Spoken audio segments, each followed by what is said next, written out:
All right, today we're going to uncover a simple but really powerful secret that native English speakers use all the time to sound more fluent. And the best part? It's all about a group of words you already know, but you're probably not using them to their full potential. So let me ask you something. Do you ever feel like you have to repeat the entire sentence just to answer a simple question in English? You know, someone asks you this long question and you feel like you have to say the whole thing back just to give a yes or no? It can feel a little robotic, right? Well, today, we're going to fix that. Okay, so let's start with something I know you've seen before, probably in your English classes. We are talking about helper verbs. Now, the official kind of textbook name is auxiliary verbs, but honestly, I like helper verbs a lot better, because that's exactly what they do. They just help out the main verb in a sentence, usually to tell us about time or action. And you definitely know these words. I mean, they're some of the most common words in English. We're talking about words like am, is, are, or do and did, have, will. You see them everywhere, right? And yeah, your textbook was right about their main job. They tell us about time, past, present, future. Like, I am going, that's right now. I will go, that's the future. Simple enough. But, and this is a big but, that is not the whole story. Okay, this is where it gets really interesting. We're going way beyond the textbook now. I'm going to show you 2 conversational secrets that will totally change how you use these little verbs. I want you to think of these as clever shortcuts, or maybe conversation hacks.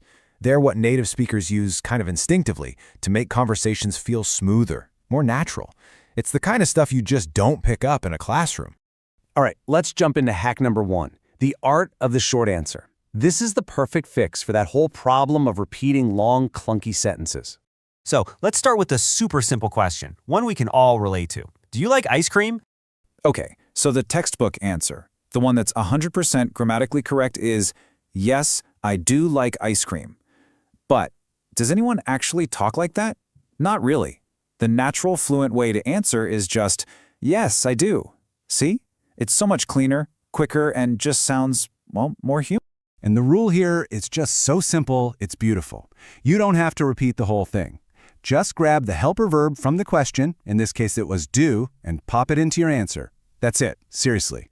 Let's do another one. Someone asks you, have you had dinner? Instead of saying, yes, I have had dinner, what do you say? You just say, yes, I have. Isn't that great? It's so efficient. You're confirming everything you need to without all those extra words.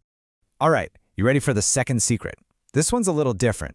It's less about being quick and efficient, and more about being a really good person to talk to. Believe it or not, you can use these same little helper verbs to show someone you're actually listening, that you're engaged in the conversation. It's a really subtle but super powerful way to connect with people. Okay, so picture this. A friend runs up to you, they're all excited, and they share some big news. They say, Josh and Rachel are getting married. Now, sure, you could just say, oh, nice, and that's fine. But what if you wanted to show you're really interested?